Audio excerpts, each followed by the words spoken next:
Hi friends, வாங்க சிவராத்திரி அன்னைக்கு எடுத்த ஒரு சின்ன மினி விலாக் பார்க்கலாம். வாங்க. சாயந்தரம் சிவராத்திரிக்கு பண்ருட்டியில் இருக்க சிவன் கோயிலுக்கு போயிருந்தோம் நாங்கள். பாருங்கள், இது பண்ருட்டியில் திருவதிகளை இருக்குது. அங்கே தான் வருஷம் வருஷம் போவோம். அங்கே என்ட்ரன்ஸ்லேயே பூவாலேயே சிவனை வந்து டெக்கரேஷன் பண்ணியிருந்தாங்க. கொடிமரத்தாண்ட இங்கே எல்லாருமே அன்னைய தினத்தில் விளக்கு போடுவாங்க. இது வந்து உள்ளே அப்படியே உள்ளே சுற்றி வந்தால் நம்ம 500 கிலோ அரிசியில் வந்து சிவனை டெக்கரேஷன் பண்ணி வச்சுருந்தாங்க. பாருங்கள், அழகாக இருந்தார் சிவன். போன வாட்டி வந்து நான் போகக்கூடாது, அதுக்கு போன வாட்டி பார்த்து பயிரில் செஞ்சுருந்தாங்க, எல்லா தானியத்துலேயும் செஞ்சுருந்தாங்க. அப்படியே சின்னதாக ஒரு வீடியோ எடுத்துகிட்டு அதுக்கப்புறம் அங்கே வெளியே வந்து டான்ஸ் ஆடினாங்க, கிளாசிக்கல் டான்ஸு. இது வந்து முருகர் கிளாசிக்கல் டான்ஸ் ஆடினாங்க. விடிய விடிய டான்ஸ் ஆடிக்கிட்டே தான் இருப்பாங்க, அது எல்லாருக்குமே தெரியும். இருந்தாலும் அதில் வந்து இப்போ வந்து ஆடுறது வந்து முருகர் கிளாசிக்கல் டான்ஸ் ஆடுறாங்க ஃப்ரெண்ட்ஸ். நானும் எங்கள் பாப்பாவை பரதநாட்டியம் கிளாஸுக்கெலாம் அமிச்சேன். நான் அமிச்சது வந்து தப்பாக அமிச்சிட்டேன். ஒரு 2 வயசுலேருந்து ஸ்டார்ட் பண்ணேன். ஆனால் அவங்க வந்து உட்கார வச்சுட்டாங்க. இனிமேல் இப்போ ஒரு 5 வயசு ஆகுது. இதுக்கு மேலே தான் புரிஞ்சுக்கிற வயசில் தான் அனுப்பணும். ஏன்னா 1.5 வருஷத்துக்கு மேலேயே வேஸ்ட்டாக தான் ஃபீஸ் போச்சு. நம்ம இப்போ பாப்பாவுக்கு 5 வயசு ஆகுது, ஒரு 6 வயசுலேருந்து ஸ்டார்ட் பண்ணலாம். அப்போ தான் அவங்களும் வந்து கற்றுத்தர்றதுக்கு ஈஸியாகவும் இருக்கும். இவ்வளோ நாள் உட்காரையே வச்சுருந்தாங்க.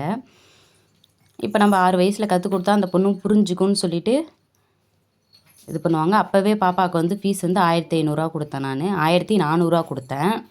பொதுவாக எல்லாருக்கும் 1800 என்னமோ ஃபீஸ் சொன்னாங்க. பாப்பாவுக்கு மட்டும் 1400 வாங்கிட்டாங்க.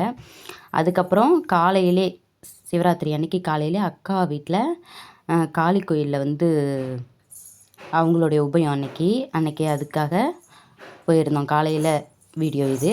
சாமிக்கு அபிஷேகம்லாம் பண்ணி அலங்காரம்லாம் பண்ணாங்க. அந்த வீடியோவும் இதில் அட்டாச் பண்ணிட்டேன்.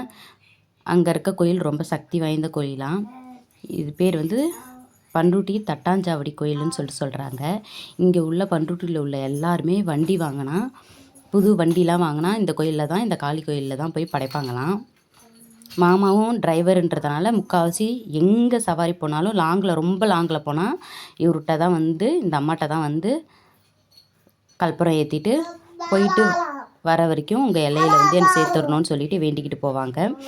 நாங்களும் நிறைய தடவை டூர் பார்த்தலாம் இங்கே தான் சாமி கும்பிட்டு போயிருக்கோம். ஆனால் உள்ளே போனதில் இதுக்கு இதே மாதிரி வெளியே கும்பிட்டுட்டு போகிற மாதிரி வெளியும் ஒரு அம்மா இருக்காங்க. எப்பயுமே சிவராத்திரி அன்னைக்கு காலையில் அவங்களுடைய படையல் நல்லபடியாக அந்த அம்மாவும் தரிசனம் பண்ணிவிட்டு அதுக்கப்புறம் பிரசாதம்லாம் கோயிலே வந்து செஞ்சு கொடுத்துட்டாங்க. இன்னும் ஒன்று ஃப்ரெண்ட்ஸ், பிரசாதம் தான் பத்தலை. இந்த மாதிரி நம்ம காசு கொடுக்கறதுனால அவங்க கம்மியாக தான் செஞ்சுருவாங்க.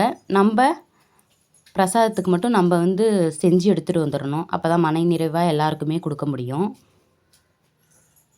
அந்த கோயிலும் ரொம்ப சிறப்பாக இருந்துச்சு. ரொம்ப சக்தி வாய்ந்த கோயில். யாராச்சும் பண்ருட்டியில் இருந்தீங்கன்னா இந்த தட்டாஞ்சாவடி கோயிலுக்கு போயிட்டு வாங்க. ரொம்ப சக்தி வாய்ந்த அம்மன். ஏன்னா மேக்ஸிமம் வந்து எங்கள் மாமா எல்லா காரு வண்டி எல்லாத்துக்குமே அங்கே தான் போய் படைப்பாங்க. எல்லாருக்குமே தெரியும், தெரியாமலாம் இருக்காது. பண்ருட்டியில் இருக்கவங்க எல்லாருக்கும் தெரியும். பாப்பா பிரசாதம் வாங்கி சாப்பிட ஆரம்பிச்சிட்டாங்க. இதுதான் உள்ளே இருக்க அம்மன், மூலஸ்தானத்தில் இருக்க அம்மன் இவங்க தான். பாருங்கள், அன்றைக்கி வந்து சந்தன காப்பு போட்டிருந்தாங்க, செம்ம அழகாக இருந்தாங்க. அதுக்கப்புறம் அப்படியே பின்னாடிலாம் நாகம்மாரெலாம் இருக்காங்க, புத்து எல்லாமே இருந்துச்சு. அப்படியே பின்னாடியும் சுற்றி அழகாக ஒரு வீடியோ எடுத்துகிட்டு வந்துட்டேன். மேக்ஸிமம் காளி கோயிலெலாம் வந்து இந்த வண்டி வாகனம் இதுக்கெல்லாம் ரொம்பவே ஸ்பெஷலாக இருக்கும்ல ஃப்ரெண்ட்ஸ். அப்படியே இந்த புத்து இருக்குது, இந்த புத்து அழகாக அப்படியே சுற்றிட்டு வந்துட்டு வெளியே என்ட்ரன்ஸ் ஃபஸ்ட்டே எடுக்கணும். நம்ம எல்லாத்தையும் சுற்றிட்டு போய் தான் என்ட்ரன்ஸ் எடுத்தோம். ஏன்னா அபிஷேகம் பண்ண நேரம் ஆயிடுச்சுன்னு சொல்லிட்டு கடகடன்னு உள்ளே போயாச்சு. பாருங்கள், நல்லா பெரிய கோயில், பெரிய இடமும் இருந்துச்சு. அப்படியே சுற்றி காமிக்கிற பாருங்கள். இந்த வீடியோ உங்களுக்கு பிடிச்சிருந்தா லைக் பண்ணுங்கள், ஷேர் பண்ணுங்கள், கமெண்ட் பண்ணுங்கள். பாய்.